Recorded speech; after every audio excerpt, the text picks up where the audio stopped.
खमा गणिसा। मैं मीना कंवर आपके अपने चैनल कथा सागर में आपका बहुत बहुत स्वागत करती हूँ।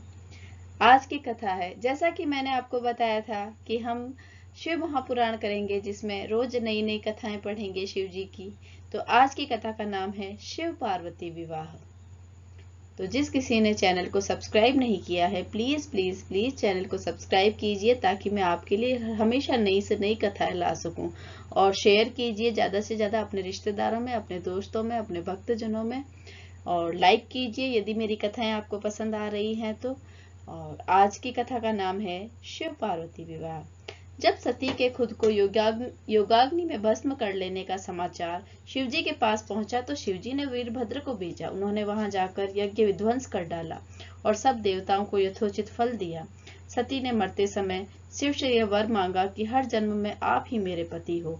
इसी कारण उन्होंने हिमालय के घर जाकर पार्वती का जन्म लिया।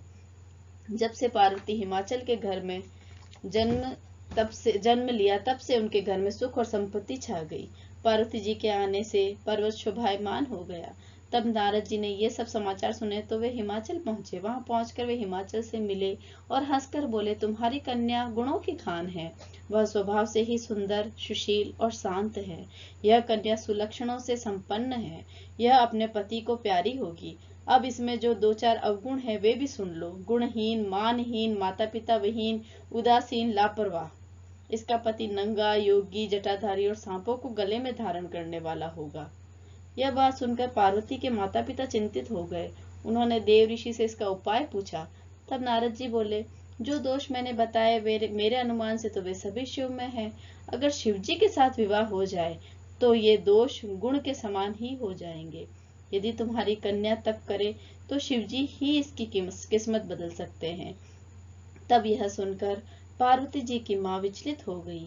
उन्होंने पार्वती जी के पिता से कहा, आप अनुकूल घर में ही अपनी पुत्री का विवाह कीजिएगा, क्योंकि पार्वती मुझे प्राणों से भी अधिक प्रिय है। पार्वती को देखकर मैना का गला भर आया।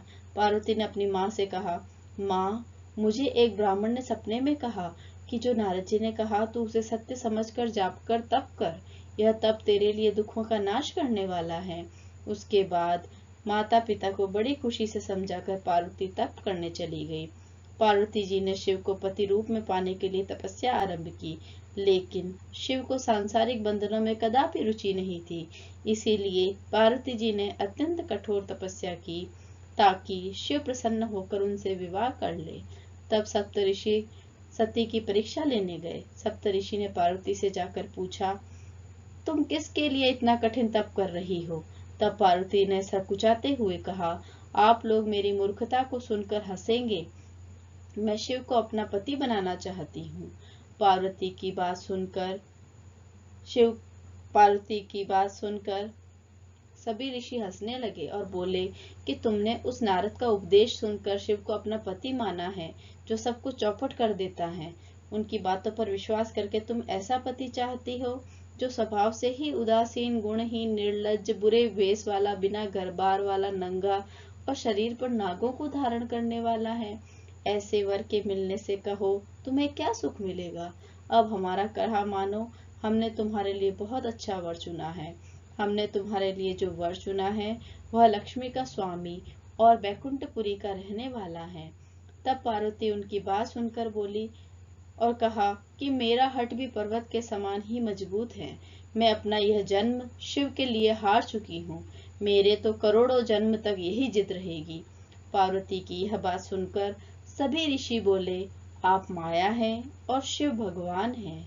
आप दोनों समस्त जगत के माता पिता हैं। यह कहकर सप्त ऋषि पार्वती को प्रणाम करके वहां से चले गए। पार्वती जी की दृढ़ निष्ठा ने जीत लिया शिव जी का मन। वर्षों तपस्या करने के बाद एक दिन पार्वती जी के पास एक ब्रह्मचारी आया।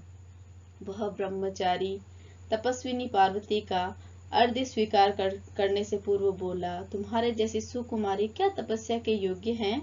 मैंने दीर्घ काल तक तप किया है, चाहो तो मेरा आधा या पूरा तप ले लो, किंतु तुम इतनी कठिन तपस्या मत करो। तुम चाहो तो त्रिभुवन के स्वामी भगवान विष्णु भी किंतु पार्वती ने ऐसा उपेक्षा का भाव दिखाया कि ब्रह्मचारी 2 क्षण को रुक गया। फिर बोला, योग्य वर में 3 गुण देखे जाते हैं, सौंदर्य, कुलीनता और संपत्ति, इन तीनों में से शिव के पास एक भी नहीं है। नीलकंठ, त्रिलोचन, जटाधारी, विभूति पोते, सांप लपेटे शिव में तुम्हें कहीं सौंदर्य दिखता है? उनकी संपत्ति का तो कहना ही क्या। नग्न रहते हैं, बहुत हुआ तो चमड़ा लपेट लिया। कोई नहीं जानता कि उनकी उत्पत्ति कैसे हुई। ब्रह्मचारी पता नहीं क्या क्या कहता रहा, किंतु अपने आराध्य की निंदा पार्वती को अच्छी नहीं लगी।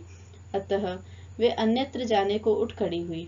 तब शिव उनकी निष्ठा देखकर ब्रह्मचारी रूप त्याग कर प्रकट हुए और उनसे विवाह कर लिया। जहाँ दृढ़ लगन, कष्ट सहने का साहस और अटूट आत्मविश्वास हो, वहाँ लक्ष्य की प्राप्ति अवश्य होती है। इस प्रकार शिव पार्वती का विवाह हुआ। आज की कथा यहीं समाप्त होती है। आपको यदि मेरी कथा अच्छी लगी हो तो प्लीज प्लीज प्लीज, आपका अपना चैनल है, इसे आगे से आगे बढ़ाइए, सब्सक्राइब कीजिए, शेयर कीजिए, लाइक कीजिए और ज्यादा से ज्यादा लोगों तक मेरी कथा पहुंचाने का कष्ट कीजिए। खमा गणिसा।